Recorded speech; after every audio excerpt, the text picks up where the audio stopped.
Hi everybody, Ana Maria here. I feel like this is how I feel. And my intention or affirmation for today is to move from love and be from love. And my move is a neck roll.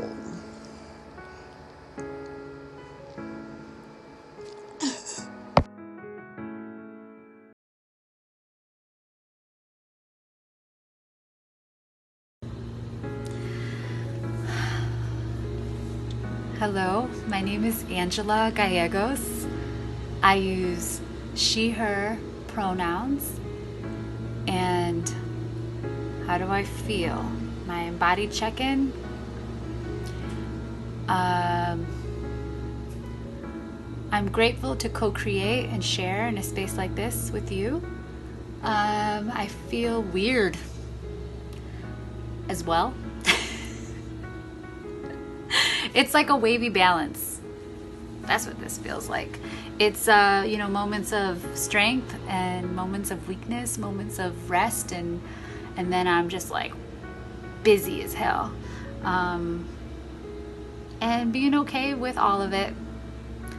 It's is a great reminder to be present and mindful. So yeah, I would just say it's a wavy balance.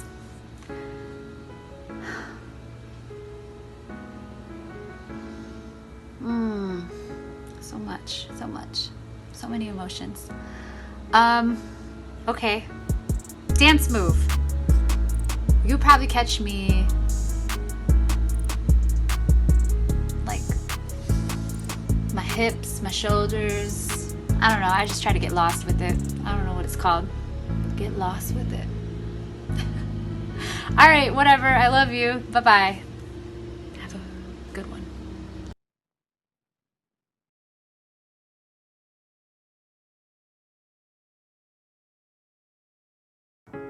Hi, I'm Michelle Taboo, and this is my embodied check-in. My pronouns are she, her, hers. And at the moment, I'm feeling exhausted from all of the new household responsibilities I've taken on, from managing the expectations of my children, to everything that's going on in the outside world. But I'm also feeling really blessed to be quarantining with a family of 4 that loves me and supports me. My favorite social dance move at the moment is the whoa. And my affirmation is I am resilient. And my intention is that you are motivated to get through this quarantine peacefully, healthily, and with a better vision for a future that far, far, far surpasses the normal that we left behind.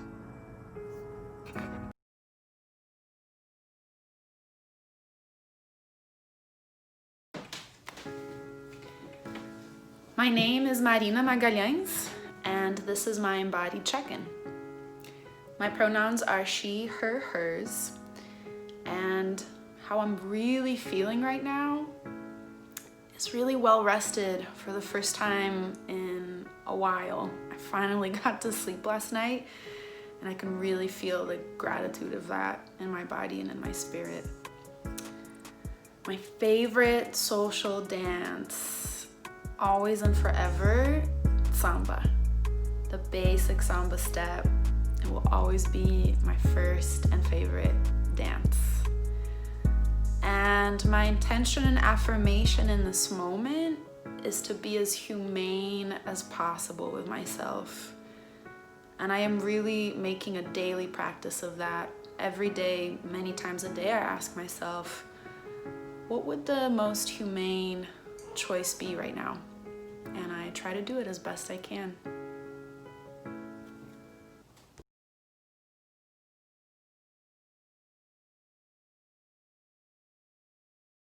Everyone, my name is Deidre Cooper, also known as Crucial the Liberator, or Crucial for short, and this is my embodied check-in. So my pronouns are she, her, and the homie.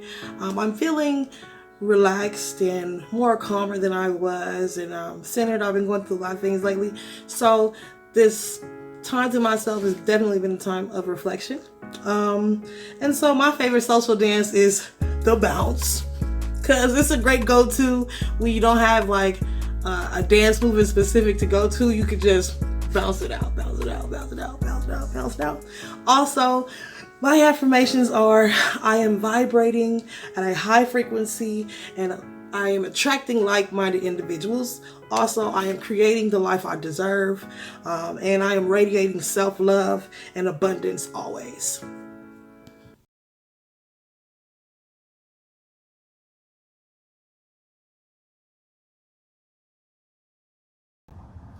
Hello, my name is Jade Sharon, and my gender pronoun is she and her.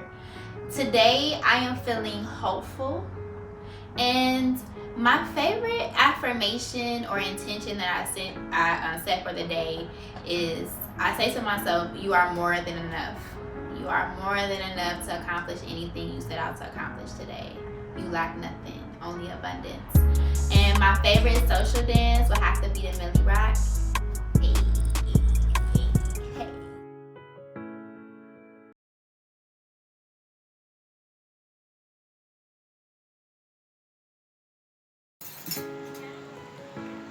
Peace was really good. It's your girl, Ife Jai in the building. Super excited to be a part of this initiative. Shouts out to Future Sounds. My pronoun, she, her, womanhood, all that. I don't know.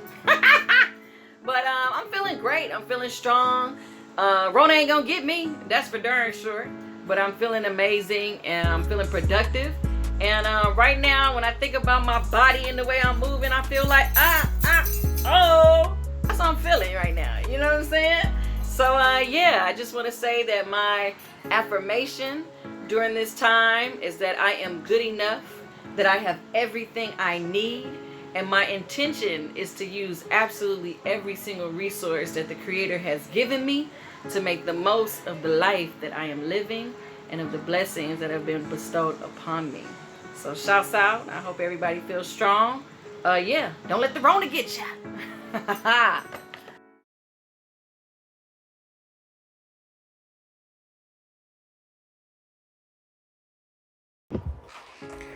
Hey, what's up? My name is Jabari Gilliam. My pronouns are he, him. And during this quarantine, I have been feeling very up and down, sometimes very good and very happy and very vibrant. It's very social, and sometimes very anxious and very overwhelmed and very down. It kind of like fluctuates. I never know when it's going to come and when it's going to be great and when it's going to be rough. But, you know, getting through it day by day. My favorite social dance move is hat, the city rock. Hey, hat. That's been the one that's been kind of like in my body right now. An affirmation for post-quarantine, post-pandemic is to just live my life with full purpose and full joy, really living in the moment and of course being safe, but really taking all the opportunities to be with people, be with friends, and to live life greatly. Yeah, that's me.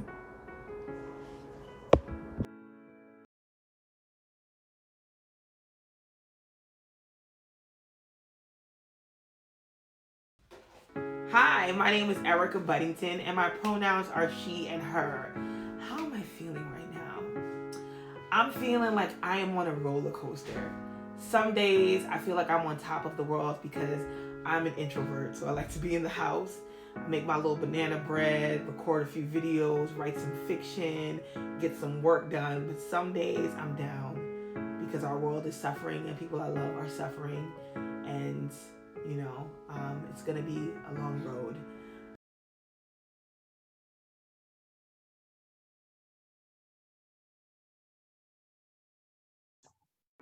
Hey everybody, my name is Didi Delgado, and this is my embodied check-in. My pronoun is Didi, and right now I'm feeling as if I'm on a stair climber at the gym, and emotionally and physically, I know it's time to get off. But everyone's watching me, even though they're really focusing on their own fitness goals, and there's a strobe light and party smoke, and I'm still not sure what the source is, but hey, We're all at the pandemic party and there's this peer pressure to perform activism. Yay. And as far as everything else, I'm not sure how well I could pull this off outside of dancehall or an MC light track, but my favorite social dance move is the BOGO. And my affirmation and intention is, I am the pride in the stories my ancestors tell their ancestor friends about me and the rest of our lineage. I tell myself this when I experience shame around the things I've done that are actually forgivable.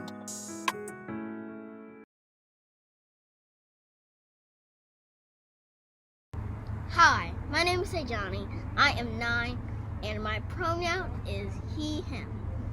And today we are going to be explaining the affirmation challenge.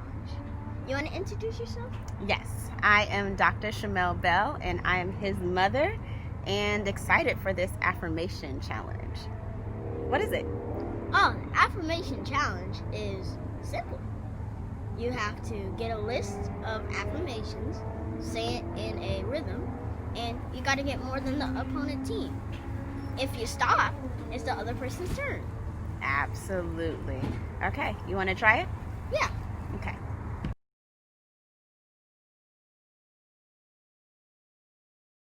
Let's show our affirmations. You ready? You want to go first? I'll go first. I am love, I am joy, I am radiant, I am powerful, I am beautiful, I am amazing, I am fantastic, I am overwhelmed is not good. Okay, your turn. That was 7. Okay, my turn. I have 7? Yep. Okay, your turn. I am amazing, I am powerful, I am optimistic, I am love, I am powerful, I am... Wait, did you say powerful twice? I won! All right, you all, show us your affirmations.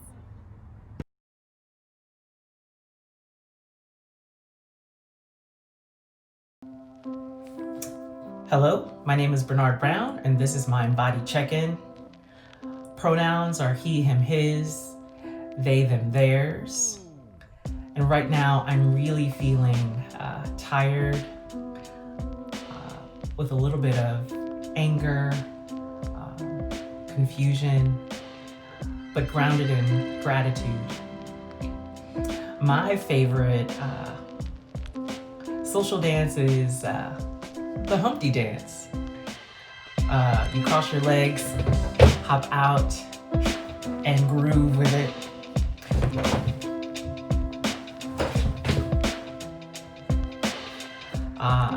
My affirmation is, I contain multitudes. My intention is to move forward with grace, empathy, and compassion.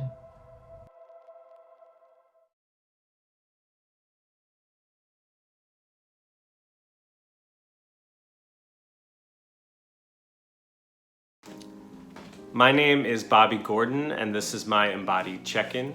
I use he, him, his pronouns, and how am I feeling really? I am feeling grounded and in the clouds, feeling those extremes all mixing together in one, and it's beautiful, and it's many things. My favorite social dance move is the typewriter. I'm bringing it back to MC Hammer. We're getting into the 80s. Maybe it's the typewriter poet in me, but the typewriter. You gotta do it. I can't do it, I just like it. Also, the frame wouldn't allow it, you wouldn't see it, so. My affirmation and intention is that if I listen to my heart, I'll know what the way to be connected and the way to be safe is. And my intention is to add breath into every step of my day.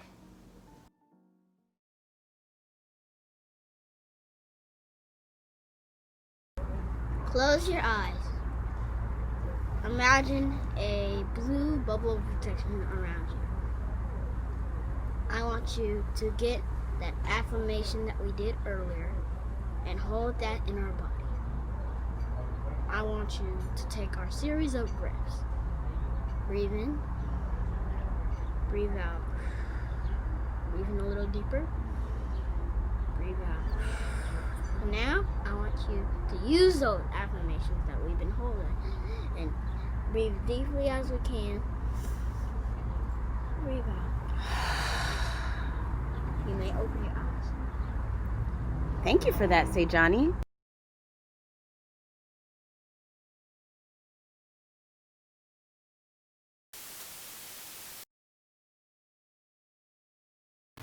Hey, what's up? My name's Dede. This is my embodiment check-in. Life goes by pretty fast, time flies. I'm just here taking advantage of every day. I feel grateful. I'm blessed to be home surrounded by loved ones. Today, I'll probably have to say my favorite street dance still is jerking to this day. To this day. My affirmation and intention is to come with street dance activism and inspire hope, inspire joy, and opportunities for other individuals like myself. Future vision, dope vision, 2020 vision. Hey everybody, my name is Crystal Torres, and this is my embodied check-in. My pronoun is she, or Crystal, and right now, at this time, I'm feeling really uncertain, really compassionate, really imperfect, really hopeful, really human. And my favorite form of expression is gratitude and melody and lyric. And currently the affirmation that's keeping me alive is make friends with the moment, as well as I am enough, you are enough, we are enough. As we stand, as we are in this moment right now, we are enough. And my intention is to inspire, empower, and live life knowing that I'm my ancestors' wildest dreams.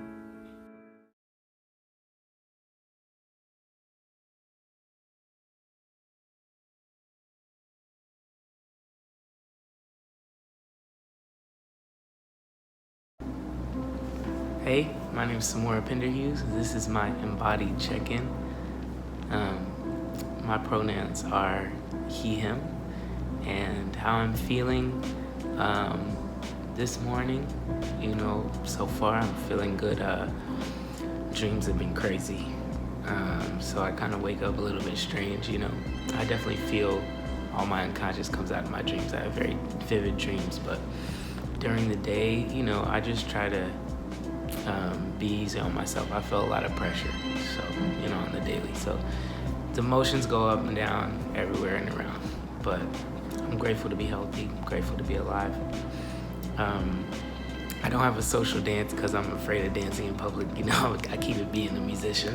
That's my excuse, but what I will do, whenever I feel a certain way, I like to sing certain songs. One is, I was born by the river in a little tent, oh, just like a river I've been running ever since. It's been a long time coming, but I know a change gon' come, oh, yes it will. And my affirmation, just be kind. Be kind to yourself, be kind to others. And the intention is just to try to be there for people in this moment, in whatever ways you can, whatever ways you can show up, and to be there for yourself.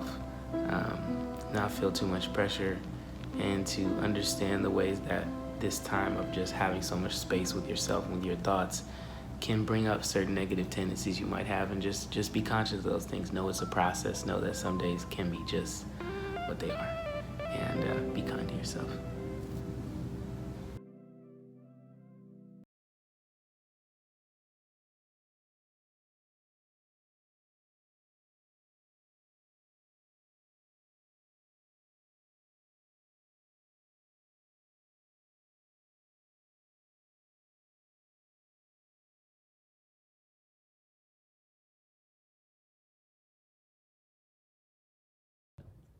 Hi, my name is Maceo Paisley. This is my embodied check-in. How I'm really doing is I'm sitting in the complexity of the moment, thinking about the things that I miss from the way things were and what I would like to leave behind. I hurt my back earlier this morning, so I'm also just feeling into the sensations that come with lower back pain. And with that in mind, my favorite social dance is upper body. It's cooking.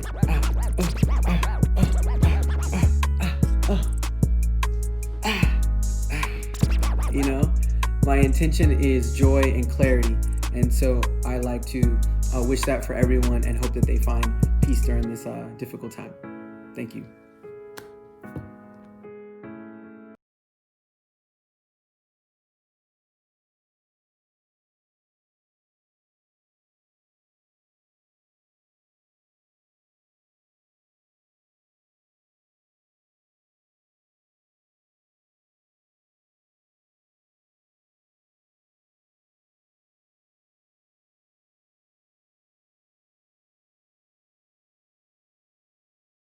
Hi everyone, my name is Olivia Asli of the Dartmouth Student Union.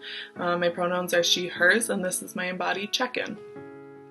So first off, I am feeling a wide range of things. I think my dominant emotion right now is anger. I think I'm angry at how this pandemic is being handled. I'm angry at how we're consistently letting down the most marginalized among us. I'm angry that Black people are being killed left and right. I'm just angry and tired. And I think it's incredibly difficult to process all of these different sources of grief right now. So I'm extremely thankful for my community and lending as much support as I can and receiving and giving as much love as possible right now to my community members and loved ones who are being affected by this. But I'm also really, really energized by the mobilization that has occurred, both in terms of the pandemic and anti-Black violence going on right now.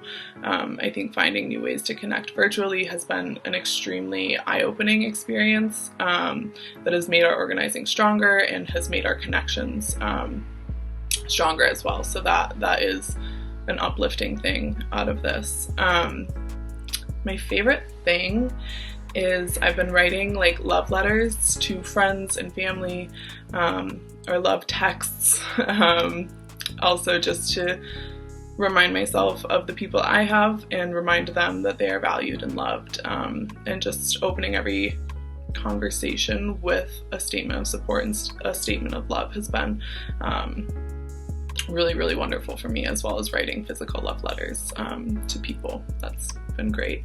And my affirmation and intention is that I am enough and I am doing enough. I think the productivity push during the pandemic that we see from mainstream media is extremely harmful. And while we cannot delay our actions and, take things submissively, it also is so important for us to rest and to support each other right now. So yeah, those would be my affirmation and intention, and this has been my embodied check-in. I encourage you all to do this yourself. Thank you. Bye.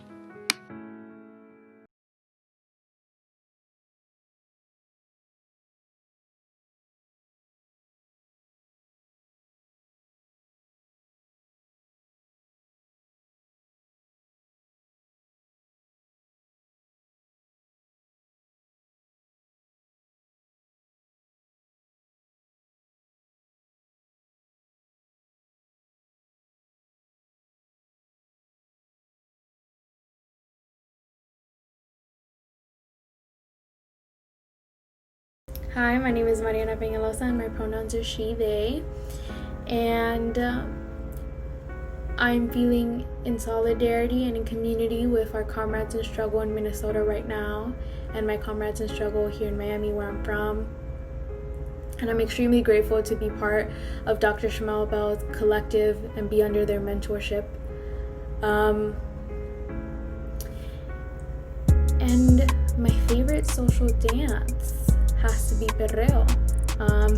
Unfortunately, I can't do it right now, but there's a saying that's being used a lot that says, si no puedo perrear, no es mi revolución.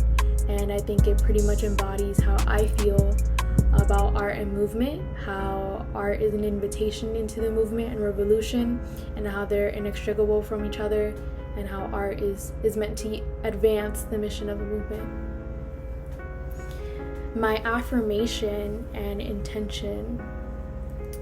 My affirmation is that I will be free, we will all be free, and the intention that frames that is a commitment to a radically alternative future and a radically alternative world and relationship with each other. And a lot of that has to do with building healthy, sustainable, accountable relationships with each other.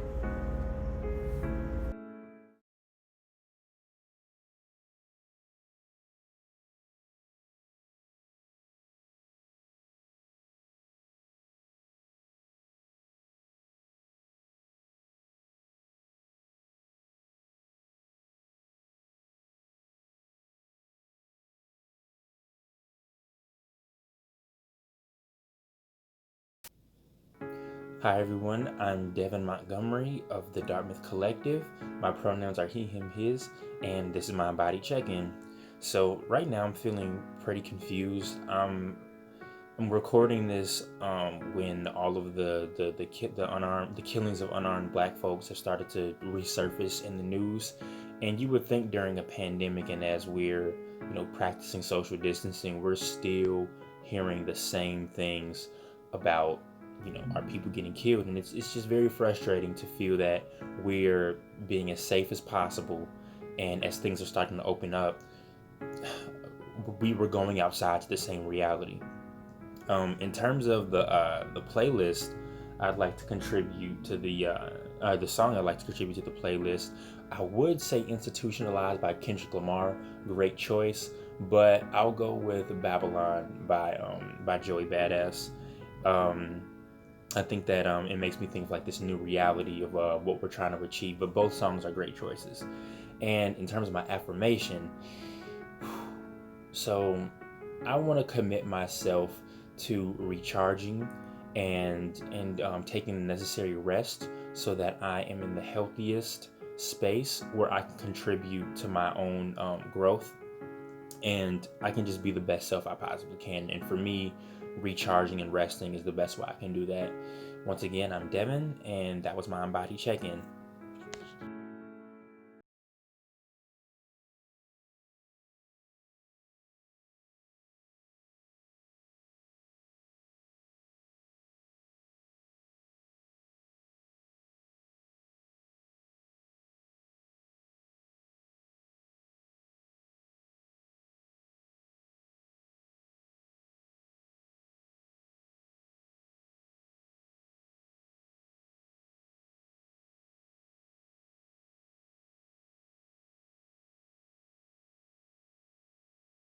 My name is Dr. Shamell Bell. I'm a mother, scholar, street dance activist, and community organizer. I eagerly welcome each and every one of you to this critical conversation. Before we start, I want to take a moment to acknowledge the indigenous people on whose land we reside. Los Angeles is the home of the Tongva people. For those outside of LA, learn more about the people whose land you live on. I encourage you to pause and reflect on that history, and let's carry the acknowledgement into our discussion today. Thank you.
Hi, my name is Dr. Shamell Bell, and I want to thank you for coming along this journey with us.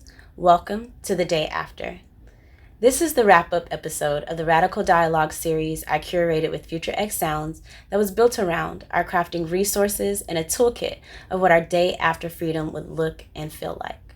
Our toolkit will be published online, so you can visit Future X Sounds to sign up to receive a free copy. I am still in awe of the 100+ people that were on board with different perspectives, ranging from artists and those behind the scenes, community makers, activists, and healers. We are super excited to be releasing a summary of these radical dialogues, and we will also publish more highlights of the conversations from the breakout rooms, so you can get the full perspective of what was discussed in each of the rooms. So stay tuned. Also, you can rewatch the Healing Through the Arts episode and Mental Health episode, and look out for videos discussing performance as activism and grappling when activism is moving towards performance or using performance as activism. Shout out to our community partners, Sankofa, Soteria, the Ayana app, and the Department of Cultural Affairs. Thank you for tuning in.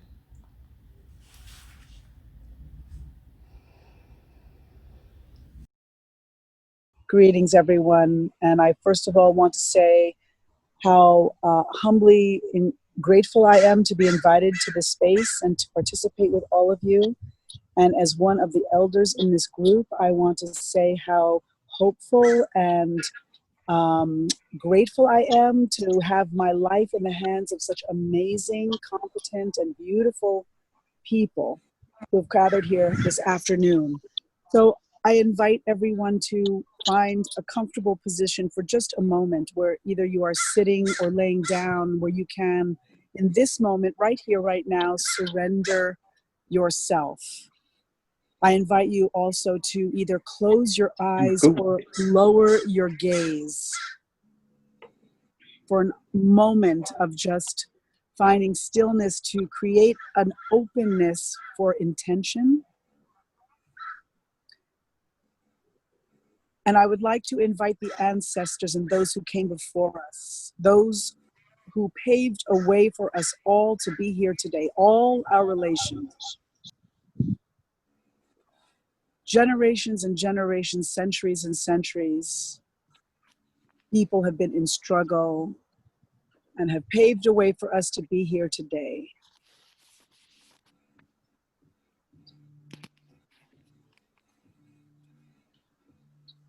So let us take just a few breaths in, articulating the breath through the nose from the belly button, sending it to the belly button and below, filling up the abdomen, the chest cavity, the shoulders, the neck, the head, holding it for a moment at the top there, and then releasing the breath through the mouth.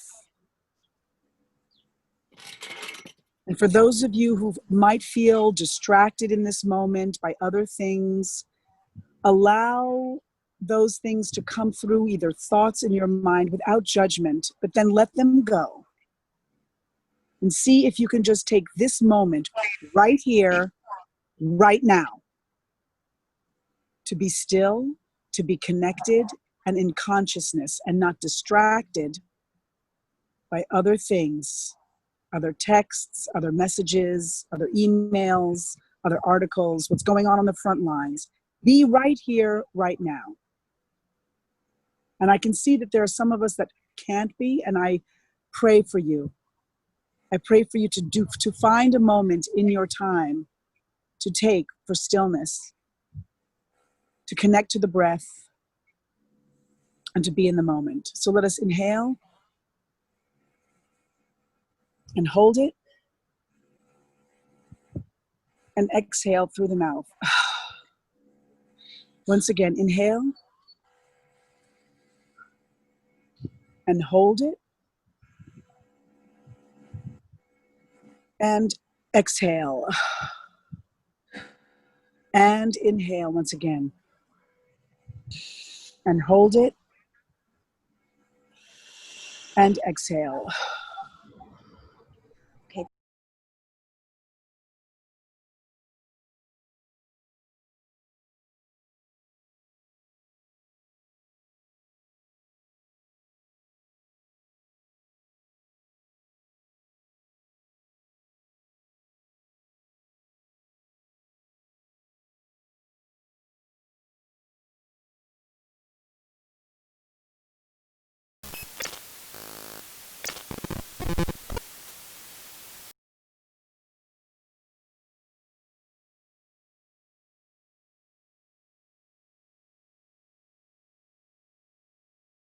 I think for me, I've been thinking a lot about the day after. I've been thinking a lot about the day after in the context of coronavirus, but just in general, because I feel like we're never going to go back to where we were.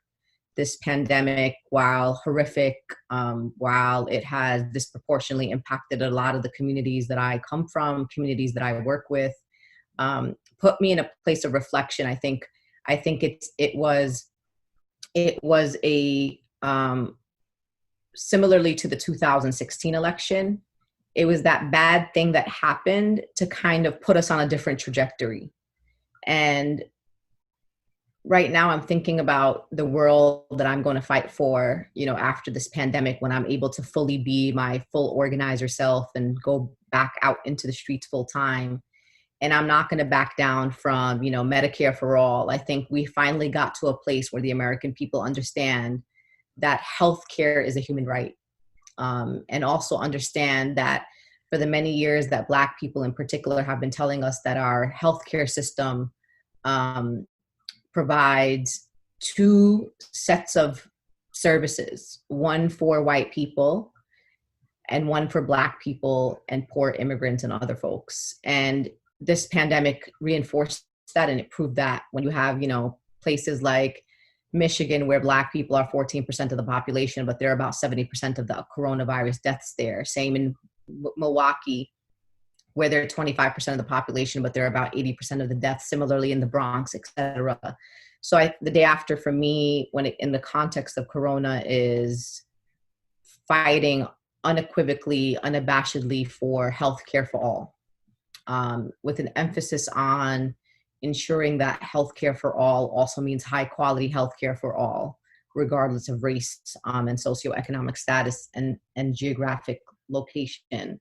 And it also made me think about abolition in a different way. I think before we were having a hard time convincing a mass group of people about abolition, but I think within the coronavirus and watching how it was spreading across different correctional facilities, all of a sudden people were more less reluctant to join the call to say, listen, if you are a nonviolent offender, these people should be released, that it's too dangerous to have these folks inside of prisons knowing that they're so susceptible to this coronavirus. And while that's not, abolition would mean everybody gets released, it was definitely a big step for folks to take as that we get on this kind of long-term journey to abolition. And so I think people's minds have been altered, even when it comes back to healthcare. The fact that, people would say before Corona, they would say, oh, but my healthcare, I love my healthcare. Why are you trying to take my healthcare from me? I'm a union worker, or I, have a great job, and my job gives me amazing healthcare. And now you have over 40 million Americans who've lost their jobs, which means they've also lost their healthcare.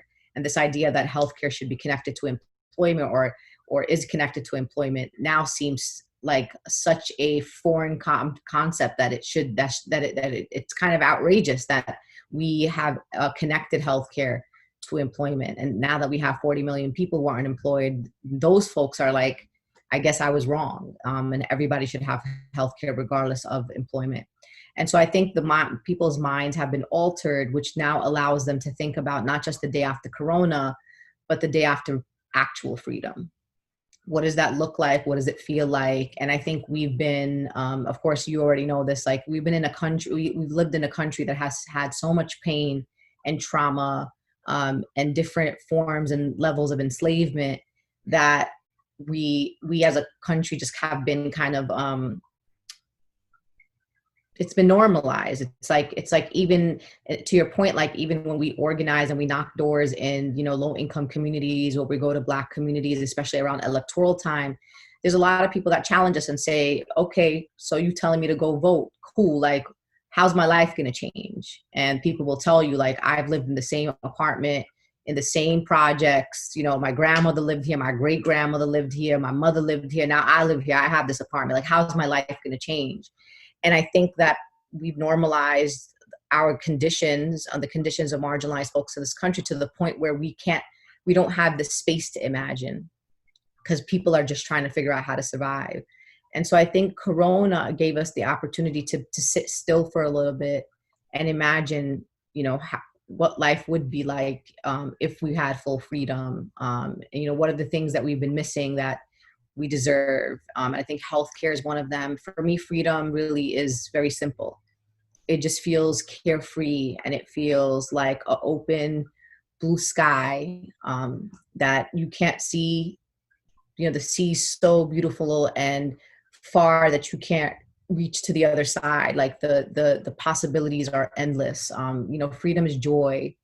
Freedom is just stress-free. It's like deciding something and being able to do it. Freedom for me is not survival. It's being able to thrive. And it's to give you the ability to go beyond your own imagination. And we haven't ever had the opportunity in this country to actually think that far. Because instead of thinking towards our dream, this country has been a nightmare for many folks, including indigenous people, Black people, poor brown immigrants, or some poor brown immigrants, and hasn't given them the opportunity. Even immigrants who come here, as my family did. I mean, they come here and their life becomes a hustle. Like their whole life is hustle. They come to America because someone promised them freedom, but what they actually ended up getting was this life where the minute that the sun goes up till the sun goes down, they're hustling every single day just to survive in this country. And so even those communities haven't really had the opportunity to imagine what a world would look like.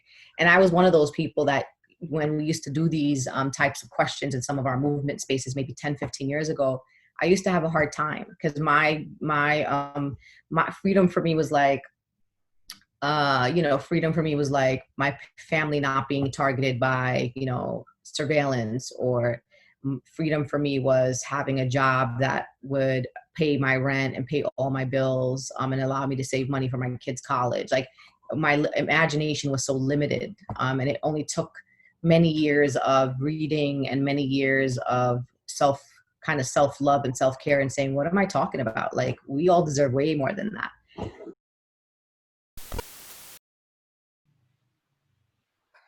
These are the conversations that I'm having with all of my friends in group chats and offline and whatever. I think we're tired. I agree. They need to be doing the fighting. I'm tired of fighting for a position in this society. I'm tired of fighting for a seat at the table in their Hollywood. I'm tired of fighting in sports. I'm tired. We need to just withdraw. Like, I legit don't want to do this anymore. It's a cycle. It's poor pattern recognition on all of our parts. Again, I lived through the 92 riots. This happened in Watts 30 years before that. 65. Are we gonna just keep doing this? Like, it's an abusive relationship at this point, and I don't do abusive relationships. I'm in a bomb-ass partnership in my house. Like, so why would I endure this relationship with this nation any longer? I don't care if it's a house that we built. I don't care, because we're dying in it. Mm-hmm. And I have 2 kids, and I'm annoyed with the fact of having to hand this struggle down to them. I'm annoyed with all of that. Like, so, I don't know what to tell you about what it's going to look like the day after. I think it's going to look like a burnt down version of the exact same shit that we had before. I'm just keeping it 100. Like, I don't see it for this country. I see we need to hurry up and get the fuck out of here before they close these borders like The Handmaid's Tale, and we're going to be waiting, rushing, trying to get across at the last goddamn minute. That's what I see. The world is losing respect for the United States for sure. They have been gradually over the last 10, 15 years. The problem and the uniqueness of the position that we're in right now is that we're also in a pandemic. So while I want to run, Costa Rica says our borders are closed. Canada says our borders are closed. And moreover, let's not negate the fucking racism in Canada. I'm not romanticizing shit. I don't think that there's some utopia up there, because there's not, particularly in Vancouver, and definitely not in Toronto either. Just because there's more Black bodies in Toronto doesn't mean they're not shoving us off of balconies and killing us there too. Yeah, they have So this. the fact that I don't feel safe in this skin, period, on this planet, but I don't have a fucking spaceship, is what it is. But saying we need a spaceship, is that the we need a spaceship? Put that in the toolkit. I'm so serious. We need a spaceship. Put a spaceship in the toolkit on God, because we need a spaceship. Because at this point, the only thing that would satisfy me is a completely all Black space. I'm tired of the white gaze, not gay, not GAYS, GAZE. I'm tired of that. I just need to be clear about that. I'm tired of white supremacy. I'm tired of existing for their entertainment, for their enjoyment, for them to own sports teams full of people who look like me. Yeah, no, like, I'm just sick of the whole thing. I'm sick of it. I'll go ahead. It's a really loaded mass question. So I think for me, one of the things that I'm personally feeling like, I grew up in foster care, so I have experience with different systems. And now that I'm working as a part of a system, one of the things that I'm seeing is the power of choice. A lot of things that we grow up with are handed down to us, like understanding financial literacy, access to education, access to healthcare. All these things have been defined for us as African Americans, Black folks, folks who come from low income areas. So I think freedom to me sounds like freedom of choice, freedom of opportunity and building and family. And so I think breaking down these walls, breaking down these confinements that have been placed on us is really big to me. And what does that look like in the education, healthcare, and all these different systems? And that's what I want to look on the other side of, especially with coronavirus. We're seeing that we have to offer free testing because people don't have access to healthcare. That's number one. We should have access to quality healthcare, and Black folks are disproportionately represented in the deaths. So we see all these negative outcomes have just been compounded by coronavirus. So I think choice for me is a big part of freedom. Thank you so much for that necessary framing, Tanisha. I really appreciate it. Does anyone else want to take a jump at what does freedom look or feel like after COVID-19?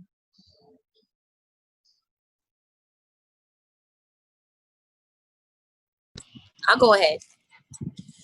So freedom to me, after COVID-19, it looks like growth. I feel like in this moment, we should all be taking the opportunity while some don't have to go to work. So we have a little bit of extra time to just get back into education. Financial literacy is a good one.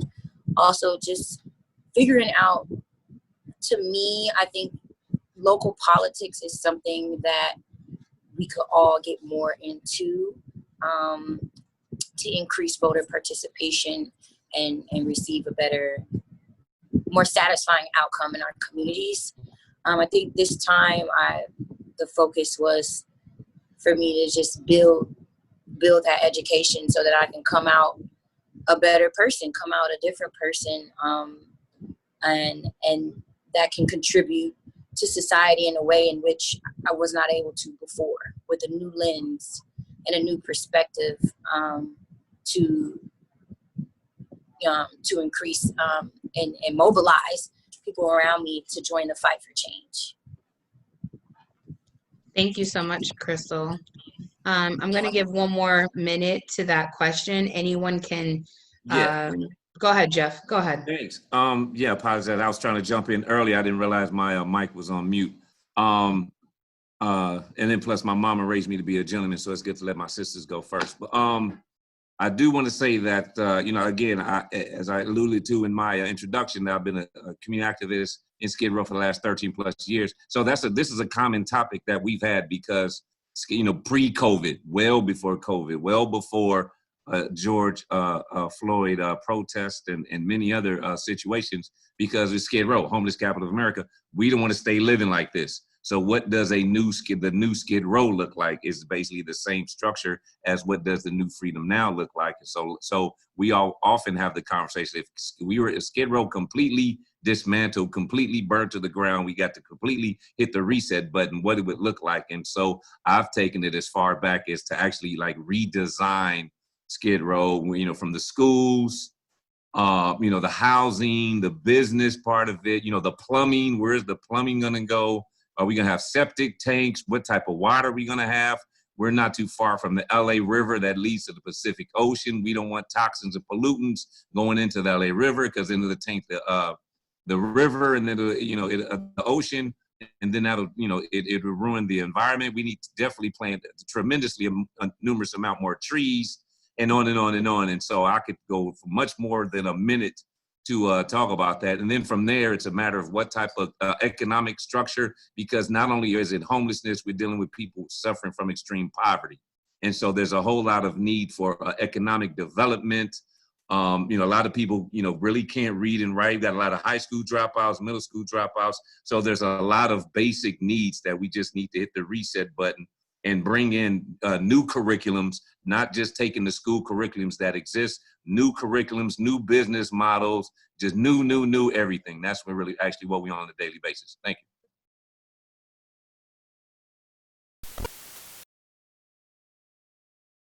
you. Yeah, I think Bianca mentioned this, but I guess when I think about freedom and we talk about, getting free within, and then how that, impacts us, I always have to wonder, like, freedom from whom? And if we're thinking about freedom for our individual selves, freedom for our families, freedom for our communities, freedom for our nation, freedom for our world, and then how do those different levels of freedom require something different, right? Or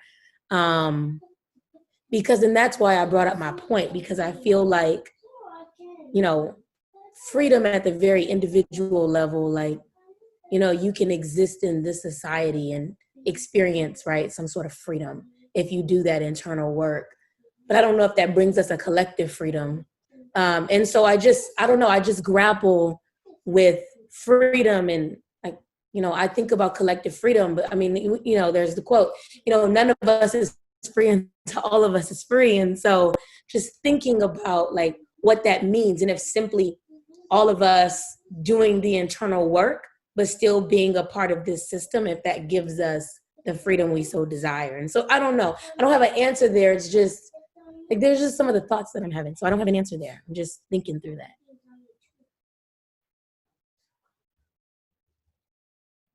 Yeah, I think the idea of collective freedom is interesting, right? Because I think that's, for me, that's the ultimate goal, is to have this collective spirit, right? Of like, hey, we out here and we did this, right? If I think of Black people in particular and people of color, like we're rooted in a collective. Like we have oral histories. We do things together. Like we get down and depressed and all this kind of thing when we're individualized, right? And so like we want to be together. But I think, but I was telling a friend the other day, I was like, it's hard for people to hold two things in their hand, right? The fact that Black women are dying, that trans women, trans men, trans people are dying. Like, it's hard for people to just hold two concepts in their hand. And so like, we were talking about just the fact of saying like something simple, like all Black lives matter. Like I'm saying like this is what Black Lives Matter means, right? It's not Black men matter.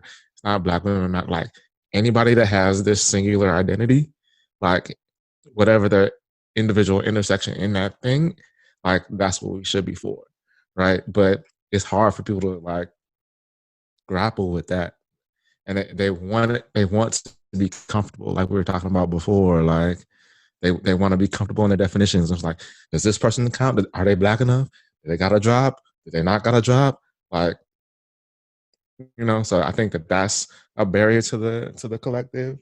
And then I think my point earlier in terms of like having people that are vigilant, right? Because I think a lot of times what happens is, you know, we're making some progress, and then we get comfortable again, right? And nobody's looking out for, you know, what's going on over here with the bill, or, you know, some law locally that's happening, right? But we have to have people that's consistently call this out and remind us, like, hey, we worked, and we got 5 feet ahead. You know, we about to go two steps back, right? And so we need to have those people that are being vigilant and being vocal, saying like, hey, y'all, we got to be back up in it. So yeah.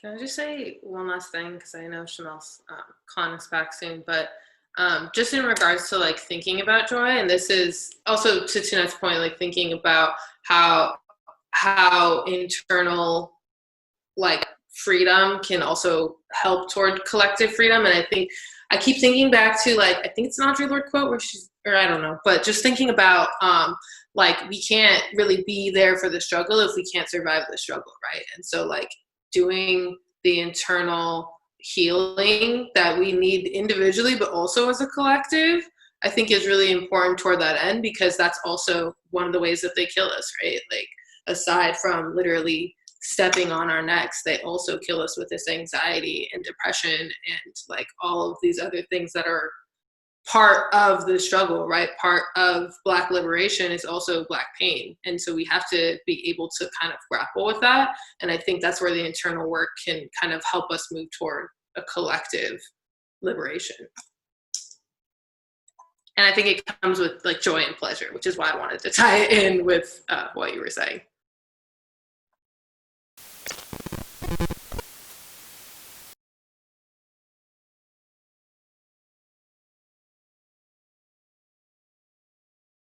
Some of the tools that we need to get there is that we need to introduce art to our people. I think art is something so central and universal across the world, including in the cultures that I come from, including in, you know, beautiful places like in Africa. Like culture and music and art is so central, and it's kind of been taken from us here. In this country, the minute that they want to cut budgets in any city, the first thing that goes, or in a university or in a public school budgets, the first thing that goes is arts and music. And because art and music gives you a venue to imagine, to dream, and it's the first thing in this country they take from us. They try to take our culture from us. They want us to assimilate. And so for me, introducing arts and different arts from around the world and different artists and different opportunities, you know, whether it be, you know, through vision boards or through, documentaries or even filmmaking and, you know, creating is the way that you get to see and imagine. And our communities are so busy hustling to survive that we don't get the time to just be still and to create this type of art. And so for me, art is a very important part of the type of organizing that I do. Mostly every direct action that I've ever been a part of has some sort of art component to it, because I think it's universal and it speaks to people sometimes in ways that we can't speak to them with words. And I think that's important as well. My issue is that I'm an avid reader, and the type of books that I read are probably, you might have just sparked me to think about reading books that are probably a bit more on a different type of level of inspirational. The types of books that I read are like Faces at the Bottom of the Well, which basically is a book that talks about racism is endemic to society. Pretty much, like this country's always going to be racist. And so my books are probably not as, you know, they're not books that take me, they're more like reality check books. You know, obviously I've read Angela Davis, I've read, I've read Audre Lorde. I think Audre Lorde also is probably bell hooks. Like, I think those are folks that do have some opportunity for imagination around freedom and love and what love is and how love is expansive, and, you know, love is something that we all get to take and define. So I think definitely, and I'm sure you already have that on, but Audre Lorde and bell hooks. For me, I think important things for me in the world as I not only imagine, but I want to be, in order for us to imagine something, we have to be a part of creating it. And so for me, it's about also doing the inside work in each of us. And I think that's something that we always make this concept of freedom outside of us, that it's something like we have to go attain and we have to go get it. But really freedom is something that's inside of us. And it's this idea of mental freedom. And, you know, we live in a country where mental freedom has consequences. And that's the obstacle for us for me, I think the biggest obstacle to us is becoming mentally free and overcoming the consequences that come from that. So what I mean is, like, in America, historically, anyone who has been mentally free, meaning that they do what they want, they say what they want, they have no fear, are people who've been attacked, who've been vilified. And so for me, it's not just this idea of removing people from the actual physical cages that they have us in, whether it be poor communities and ghettos or housing projects or cages as in prisons and detention centers, but a lot of people are in these mental cages. They don't see beyond the walls that have been built for us or the conformed lines that society says you can't get out of this box. If you stay in this box, you'll be all right. But if you try to get out of this box, that's when you're going to find trouble. And so for me, I think being able to do a lot of wellness and mental health kind of work, and a lot of self-love work in the communities that we come from. India Ari, I went to a concert of hers not recently, like maybe 6 months ago. And there she has a song, and I think it was the name of her tour. And the tour was called Worthy.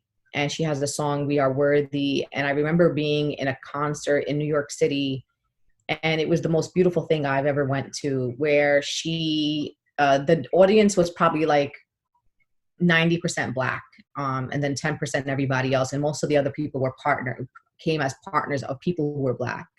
I went with Dewana Thompson from Alabama, who happened to be in New York, and she invited me to go and be her guest at this concert. And there was a part where India Ari was literally like, I am worthy, and it obviously with beautiful lyrical angelic voice. And then she invited the audience into the song where everybody was like, I am worthy, we are worthy, and singing along with her. And it was so transformative. Like, I looked around, like everybody was crying. And I think that sometimes we focus a lot around the theoretical of freedom, but freedom is really in the heart. Freedom is in the mind. And so being able to loudly proclaim that you are worthy, proclaiming to yourself that you are deserving of love and deserving of respect and deserving of dignity and deserving of being carefree and deserving of health and deserving of all the things, I think is really the way that we get to that day, that actual day of freedom. I think without doing the internal work, that it makes it seem like we're waiting for, that we're fighting. We always say fight for freedom, which means that we have to fight it and take it from someone else. And my thing is, what if freedom, what if we already had freedom, but we just haven't been able to like release it, or we haven't been able to, like understand that it's already inside of us. Like I feel like there's a type of freedom that we're not talking about, and the freedom lives within us.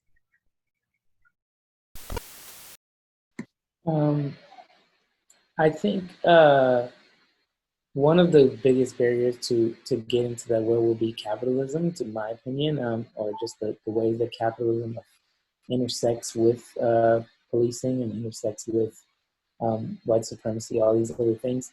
I think that, to me, it's always important, but I don't know exactly how this would particularly, be inserted into the toolkit, but to make those connections, number one, between policing and prison, and to, you put something in the toolkit around the healing of number one, the healing of those of our folks that either are currently or formerly incarcerated, and also to put some language in the toolkit around moratoriums or stops on things like debt, rent, mortgages, something like universal basic income, all these ideas that tie into the fights that we're, engaging in right now. So I think having that kind of intersectional view is important. And I also think the toolkit, me showing up as a male, is important. I'm thinking particularly about my, trans folks today. And it's important, I think, to have something in the toolkit around men interrogating and realizing the work we have to do around masculinity and patriarchy as we engage in this fight, particularly, those of us Black men who simultaneously feel very, charged and upset and even traumatized by these moments and these deaths, but also need to, at the very same time, be accountable to what we participate in. So that's what I would add. How do we move that from like thoughts in our heads and theories into like doing? Like exactly all of the things you said, like now that everything is being burned down in the uprisings, how do we implement? Like how do you go about that change? I was thinking about this, or were you asking some more? I don't want to tip on the toe. No, go both of you. Come for all. Well, go for it some more. I mean, I just had the thought. No, you go. Okay. Well, I was thinking about when we had the prep call for this, I was talking about quantum mechanics and how, two things can be right at the same time, and it's difficult for us to know whether there is a wave or a particle, what have you. But I think that what it kind of comes down to is realizing that the political aims we have for the laws that we have and the way that our government works are going to be reflections of values and activities we pursue at the individual level. So if we march and we fight for transformative justice and abolition, and then we come home and we are punitive with our children and are canceling our folks, then it becomes a difficult thing to demand a transformation in our systems that we're not ready to uphold in our bodies and in our relationships. So we have to move with expedience and intention, but we also have to, I think, practice those things daily. Treat people different. Treat ourselves different. Make sure that we have the fortitude to stick with the stuff that we're demanding, because the demand is in modeling the behavior. That's how we get the police off our streets, because we don't need the police. We have outsourced our protection of each other to a governmental body. Mm-hmm. Yeah. That sounds great to me. I mean, I think particularly on the subject of harm, I think that, men have to have a lot more conversations with other men about the ways that we engage both quietly and loudly in harm, and just be more honest about it.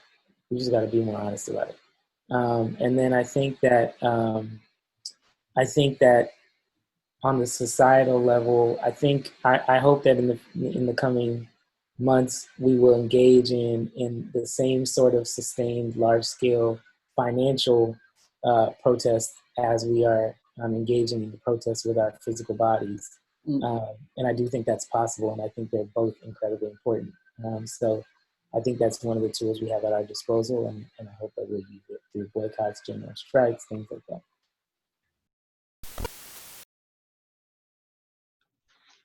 Yeah, Tony.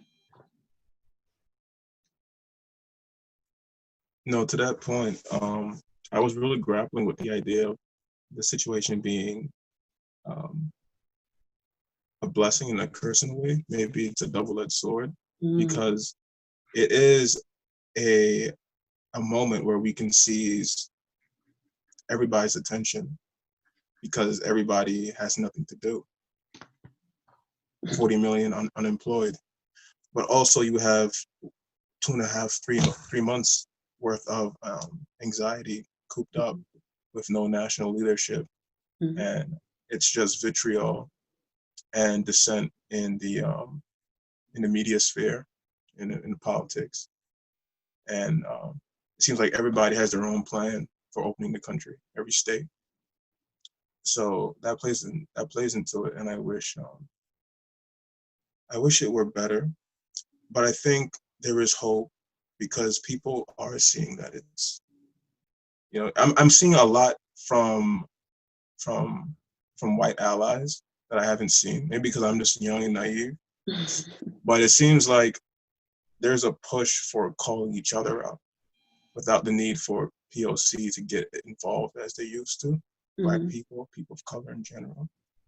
And I feel like how do we utilize that autonomy? How do we get people active? Because I feel like what Shamell said about Dr. Shamell said about the day after, that can't happen without legislation, right? And I feel like we have great allies like AOC. And I feel like them being so far away from this, when we have these coalitions happening, I think we need to take steps to bring them into the fold so we can work on the actual tangible legislations. Because I feel like everybody has a general idea about defunding the police. Well, how does that look like in literal, actual terms, right? Right. Because and how do we regulate police? How do we argue and get these? And well, I feel like the protests, the worldwide protests now, South Africa, Berlin, these are great arguments to bring to the table. But how do we get a 10-point kind of plan or like an edifice down to like attack? I was at another session from another organization group a few days ago, and they talked about the incremental changes that have not been effective that we've seen over the decades. It's the civil rights era. And it seems like we need a macro level kind of reformation. And that takes very specific legislative language, right? So I think having like those people involved, maybe the best way to go forward. I don't know. You do know. I'm just optimistic, but I don't know. I think we're just amazing. I think human beings are amazing. I think Black people are amazing. It makes me so proud to be Black at this time. I just hope that we remember that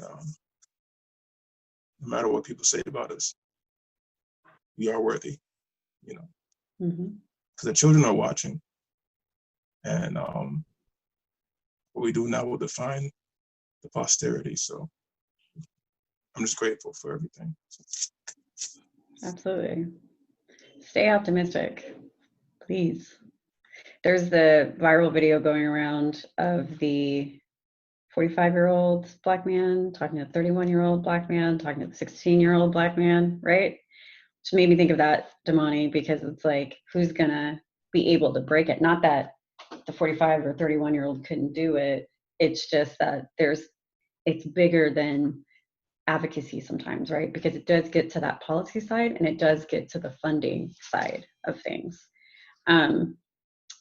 There has to be also a big push for what restructuring or defunding what police looks like. We have to, a lot of people are not necessarily in this group, but a lot of people are unaware of policing and how it started with slave patrols.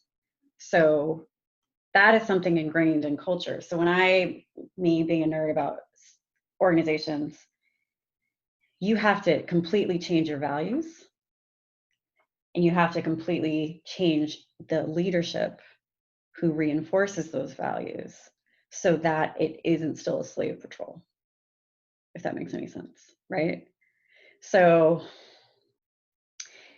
politicians have to get more involved. You do have it's a multifaceted approach. There's city, there's county, there's state, there's national. There's a possible precipice of things maybe turning. But because we're also in an election year, Politicians tend to be a little quieter, right, around this time. So we have Dr. Cornel West and what he has been saying recently about what needs to happen to systems. We also even have Don Lemon calling people out and what needs to happen to systems. But it definitely has to be a multifaceted approach. It cannot just be activists, community makers, or just politicians wanting to change the fact that Black lives are threatened every day. So in the ideation page, there's this post that I found by Generous, Jenerous, wondering what a future without police looks like.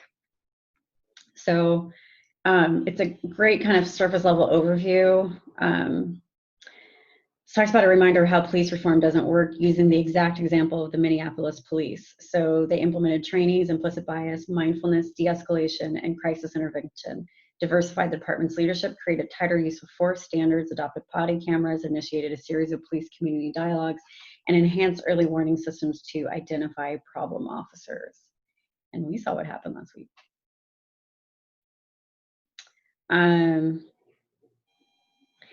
There are some departments that have been using social services, including social services in police departments, so social workers, mental health specialists to go out and respond to certain situations so that people's lives aren't part of the problem. It's also looking at how funds are used for policing and where those funds can go, similar to what you're saying, Damani, to other places and other services to support communities of color, primarily Black communities. And then there's other systemic issues there where officers are making a time and a half, 2 times, and 3 times an hour, and no one does anything about it. I used to run the statewide Click Your Ticket program for the state of California, and I would have to sign and approve all of these invoices with how much money cops make to just sit in a car and give someone a seatbelt ticket, because that's how you determine the safety rate for every state, and then it goes to the federal government. They make a lot of money. And so because of the money that's involved, they want to keep things the same way that they are. Protest, they make a whole bunch of money right now being out and protesting. And because, again, if we're looking at top-down approaches, even if the chief is like, ooh, this shouldn't happen, the good cops are, if there aren't, I want to say there aren't any good cops, because the good cops that are there should be holding people accountable, but they are unable to do it because the system is so corrupt that they have to acclimate or they leave.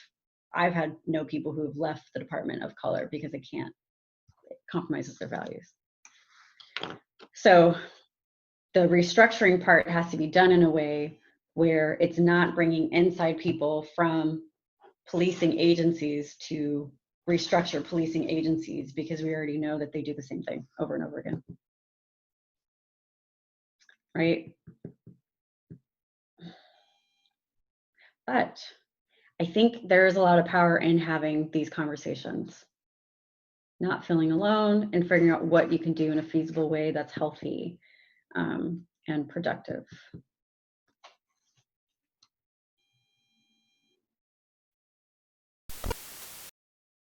Yeah, so it's important because I think you and Jeanette are talking on two very similar planes, right? When Jeanette says we have to be mindful of the work and the practice, like the trauma doesn't shift the practice per se, right? And you're essentially saying, right, like I'm still showing up for myself in the same ways I was doing pre-COVID, because I'm recognizing the need for pleasure, right? And especially if you're a Black woman, right? And how media kind of almost vilifies and demonizes what like Black joy and Black woman joy can potentially look like. And so that is also, I think, a form of protest, right? Like the ownership of that. I think that's so important and so powerful. Does anyone else have anything to add as far as tools, resources? Jump right on in. No one owns this conversation at all. I'm merely here just to kind of point people wherever. So Milo, you brought up a really great point, right? Because radical healing and radical self-care. If anything, I'm going to tag you if you don't mind, if you want to elaborate on that. Like, what does that look like for you, you think? Yeah, absolutely. So there's actually a book called Radical Self-Healing. I'll get that in a second. It was published recently by Annalise Singh, who is for those who may not know, the American Psychological Association has different divisions. And the Division of Counseling Psychology, Division 17, she's the current president, and she's been doing a lot of like revolutionary work, particularly around trans-identified folks and people of color, particularly in trans communities.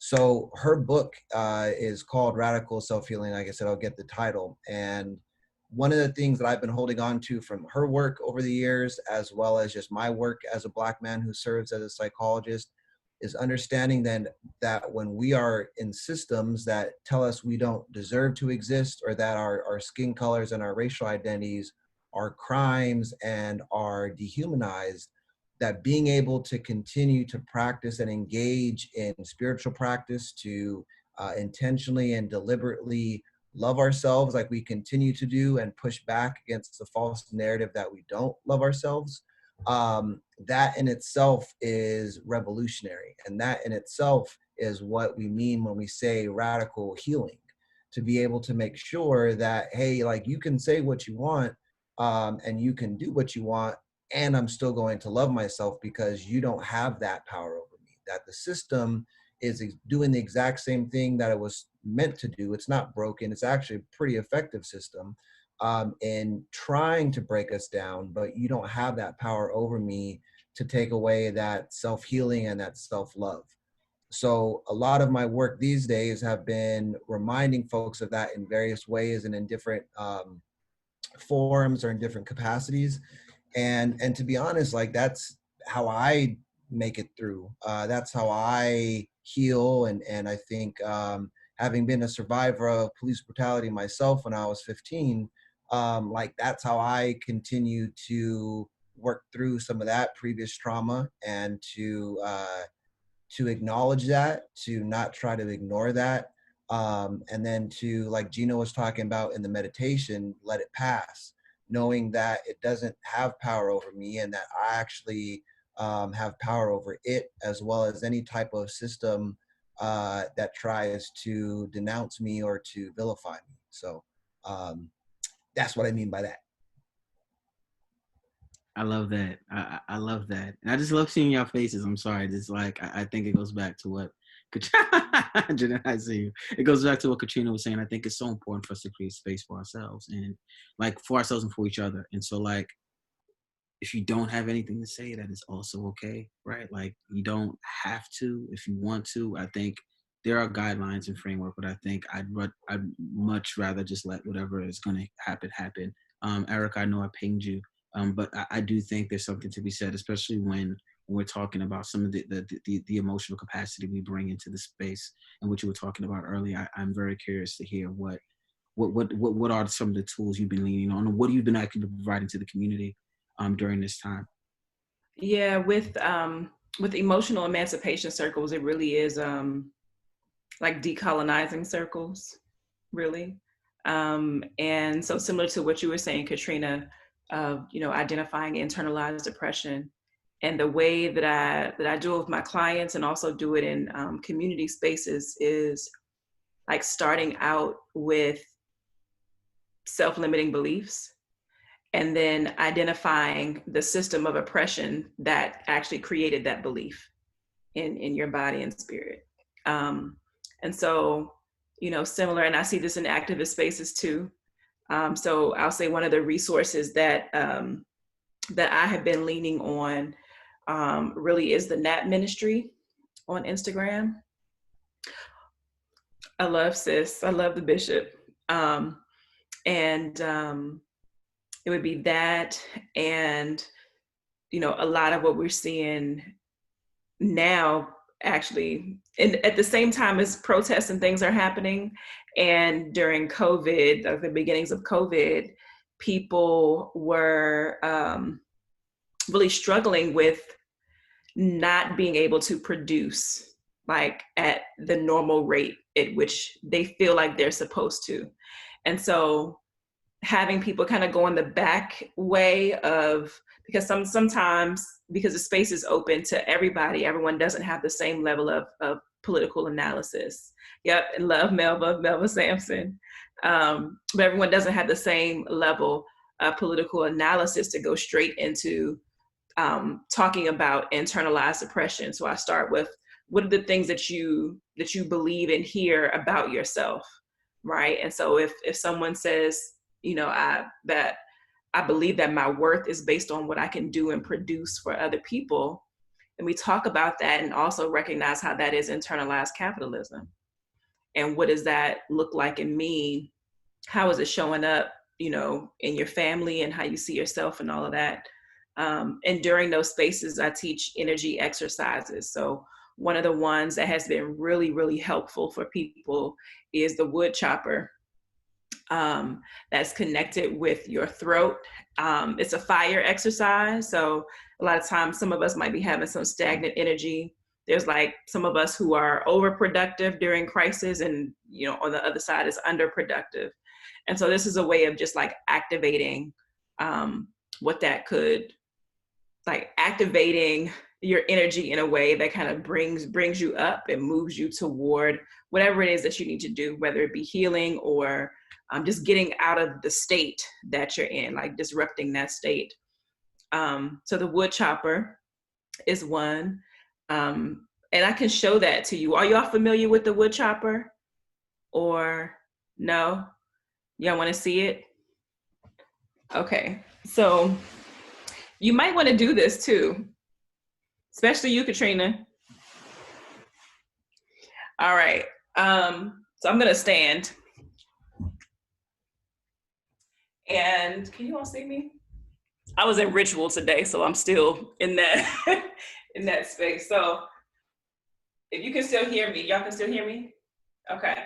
So what you would do, you would put your hands like this, like intertwined, and you can do it sitting down too. It's for all accessibilities. So you put your hands like this, and you open your legs like hip apart, and then you go down, breathing in, swing coming up, and then you chop and you say a ha. All right, so it sounds like this. Ha! So you keep doing that. It's like a yell coming from your throat and allowing it. So it's a breathing in and a ha, like the ha sound. So that is something that that everybody loves to do because people need to scream. So that's the other piece too, is allowing and creating space for people to scream.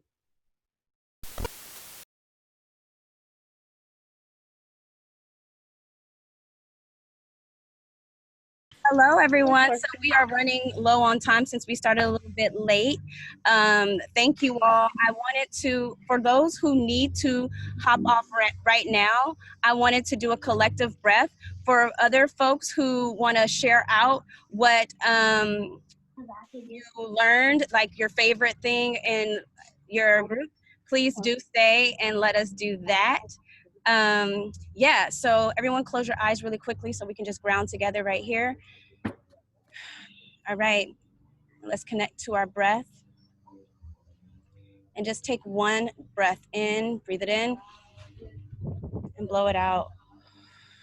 All right, let's open our eyes. And I'm really interested in what Crystal's group said, if you're not wanting to hop off. And please, in the chat, write down your information if you want to get in contact with people. Yes, and I want to follow the people that were in my group. Yes, follow up with the people. I definitely, before we leave, I want you all to make sure you have your resource in the chat. If there's any links, for example, if you offer anything and have a coupon code, please put the coupon code in there. You can follow up with us later. If anyone had any problems with recording, we will follow back up and you all can have your room come in with me and we'll do another recording. But this is not really for outside consumption anyway. We're going to be editing some of this together, but this is really, I listened to a lot of you all. It's been so amazing. How do you all feel? How was that? That was Great. good. Great. All right. I'm gonna let Crystal go. So I love my group. I'm giving somebody's charger. Here you go. Here. You need it? No, I got my own. So I had a lot of South Central folks in my breakout group. You know, that's where I'm from, Shamell. LA was in the building. Come on. Hey. That's my sis. That's my sis. So we talked about some really good resources. We talked about I got some great feedback on some of the stuff that I wanted to see after COVID-19. 4 agreements, yes.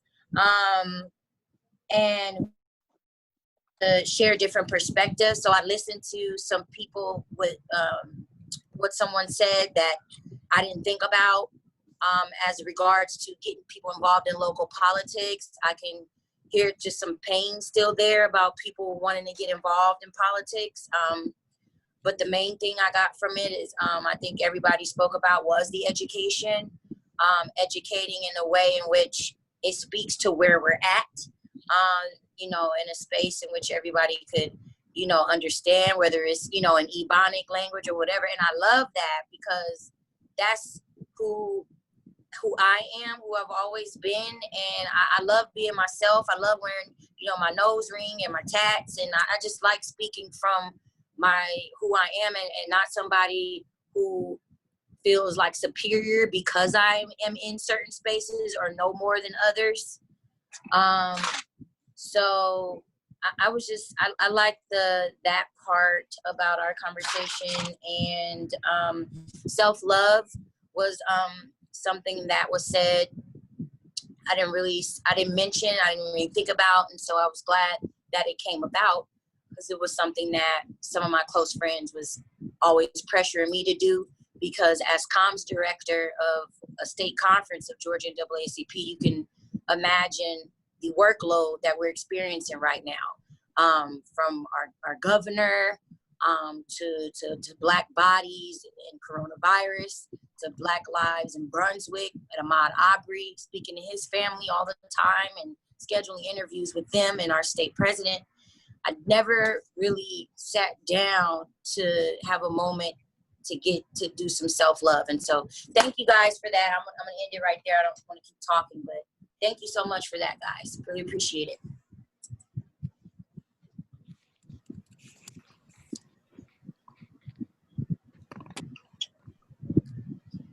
Okay, hi. So I'm just gonna quickly share what came out of my group's discussion. It went really well. We kind of talked a lot about education as like the foundation of social change.